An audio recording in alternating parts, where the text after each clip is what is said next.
MLA Kaushik Reddy తీరును ఖండించిన మంత్రులు ఉత్తమ్ కుమార్ రెడ్డి, శ్రీధర్ బాబు, పొన్నం ప్రభాకర్ తీరు మార్చుకోకుంటే చర్యలు తీసుకోక తప్పదని హెచ్చరించారు.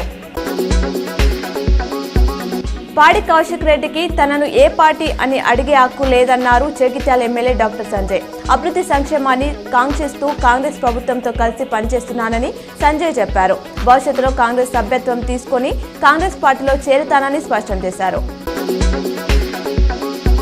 కరీంనగర్లో ఘనంగా భోగి పర్వదిన వేడుకలు. వాడ భోగి మంటలతో ఆటి పాడిన ప్రజలు. భోగ భాగ్యాలను ఇచ్చే భోగి పర్వదిన వేడుకలు కరీంనగర్లో కన్నుల పండుగలాగా జరిగాయి. వాడవాడన భోగి మంటలు వేసి వేడుకలు ఘనంగా నిర్వహించారు. నిన్నటి సమావేశంలో జగిత్యాల ఎమ్మెల్యే సంజయ్పై దురుసుగా ప్రవర్తించారని ఆయన పిఏ ఇచ్చిన ఫిర్యాదు మేరకు కేసు నమోదు చేశారు.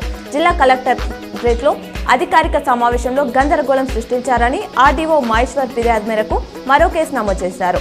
దాడికి యత్నించారని జిల్లా గ్రంథాలయ సంస్థ చైర్మన్ మల్లేశం ఇచ్చిన ఫిర్యాదుపై ఇంకో కేసు నమోదు చేసిన పోలీసులు.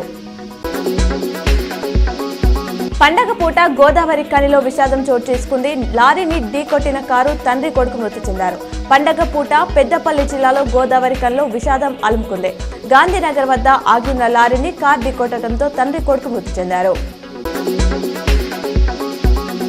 లా కేంద్రంలో స్వామి వివేకానంద మినీ స్టేడియంలో భోగి వేడుకలను ఆనందోత్సవాలతో జరుపుకుంటున్నారు. బాస్కెట్బాల్ ఆడే చిన్నారులతో పాటు వాకర్స్ ఆధ్వర్యంలో భోగి వేడుకలు జరుపుకున్నారు. చలిమంటలు కాగుతూ భోగి శుభాకాంక్షలు తెలిపారు.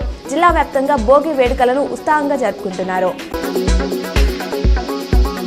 జగిత్యాల ఎమ్మెల్యే సంజయ్ కుమార్ ఇతర అధికారులపై దౌర్జన్యం చేసిన హుజూరాబాద్ ఎమ్మెల్యే పాడి కౌశిక్ రెడ్డి శాసనసభ సభ్యత్వాన్ని రద్దు చేసి మరే ఎన్నికల్లో పోటీ చేయకుండా అనర్హుడిగా ప్రకటించాలని రాష్ట్ర కాంగ్రెస్ పార్టీ సీనియర్ నాయకులు జువ్వాడి కృష్ణారావు శాసనసభ స్పీకర్ గడ్డం ప్రసాద్ కుమార్ కు విజ్ఞప్తి చేశారు.